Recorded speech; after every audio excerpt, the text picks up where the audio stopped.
Have you ever thought about what happens with your private data when you're on the internet? Are you worried about your data when they are taken outside the EU to, for example, the US? Well, if that's true for you, you will be interested in watching this video because today we are talking about Privacy Shield. But first things first, what is Privacy Shield? Privacy Shield is a bilateral agreement between the European Union and the United States in order to protect the personal data of the European citizens. This agreement affects the data that are taken from the EU citizens, but then they are stored and analyzed in the US. But what implications does it have? It has implications for the US government, it has implications for the US companies, and also has implications for the EU citizens. Let's start. Now, the US intelligence agencies have no unlimited access to the data of the EU citizens. These agencies can only consult this data when essential and with pertinent warranties. The most interesting point is the one about US enterprises. Those subscribed in Privacy Shield have to collaborate with the EU data protection authorities. Also, they have to publish specific rules about the data they process.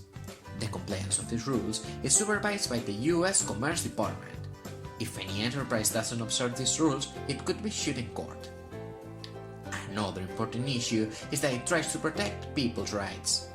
Any citizens who consider that his data are being inappropriately handled are benefited by some affordable and accessible mechanisms to litigate with the enterprise concerned.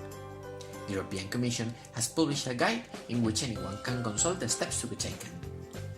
But how will we implement it? The agreement takes into account the creation of a user defender. This defender is the person in charge of protecting the privacy of the EU citizens. It is also considered doing yearly revisions in order to supervise its fulfillment. In the last 3 years, these meetings have been held successfully. But is this agreement the heaven on earth for privacy rights as it looks like? Since its launch, the agreement has received lots of criticism by some EU MPs and authorities. For example, Sophie Bell, vice president of the European Liberal Democrats, said in an article that the warranties of the US to protect EU citizens' data should be exhaustively analyzed, as the agreement is supported in political compromises rather than in legal acts.